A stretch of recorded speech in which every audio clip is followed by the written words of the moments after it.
ايه رأيك في نظرة المجتمع للست المطلقة؟ يا اختي اتكلم بأدب يا ولد.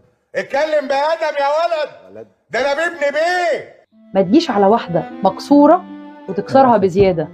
ما تجيش على واحدة مكسورة وتكسرها بزيادة. بقول لك ايه، انا استنى بس، والله انا بشوف حتى من صحباتي اللي هم يقول لك ايه يعني ست مطلقة فيها ايه، بعد كده ترجع تقول ايه ده انا جارتي كانت واقفه مع جوزي، دي ست مطلقه. مش هتاكله، ست المطلقه والله ما هتاكله. هي مش ماشيه بتشمشم على راجل. هي مش ماشيه بتشمشم على راجل.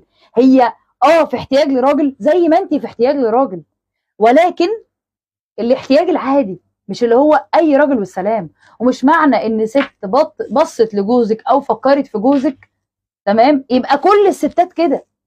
وعلى فكرة حتى لو حصل ممكن يبقى فيه قصور بسببك، ممكن يبقى بسببه، ممكن يبقى هو راجل عينه زايغة، ممكن يبقى هو راجل وحش، ممكن تبقى انت ست وحشة، في اسباب كتيرة جدا. لكن ما ينفعش نعمم ان الست المطلقة خطر. هي ست مش مظبوطة، خطر. هي ست لا خطر. خلينا بلاش هي ست خطر. خطر. لا، في الاثنين، في بيبص لها ان هي ست مش مظبوطة تمام، وفي اللي بيبص لها على انها لا دي في خطورة منها. كتير اوفر كتير ده في بنات بتخسر صاحبتها علشان صاحبتها اتطلقت. اخواتها صاحبتها ايه؟ انت طيبه قوي. ما شفتش لسه اخواتها. لا، في بنات بتخسر اخواتها عشان حاجات شبه كده.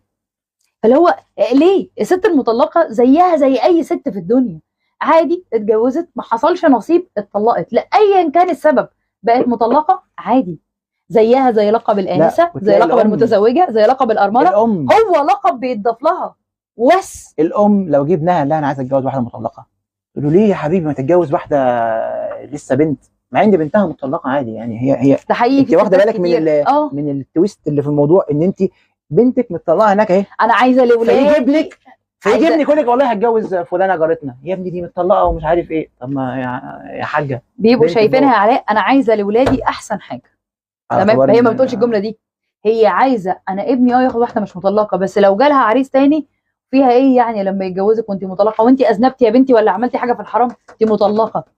الام دايما بتبقى عايزه الاحسن لعيالها، ولكن ممكن بالشكل ده يحصل فيه ان الامهات والابهات بيفكروا كده. ما مش كل الناس كده، ما هو للاسف انا ما ينفعش يأس. السواد الاعظم كده. لا يأس حاشا لله. انا يا جماعه انا اسف بس في كلمه يأس، يعني شايف الموضوع مش قريب المنال. حلوه الصيغه دي، مش قريب المنال. علشان كده ارجع واقول لك والله الدين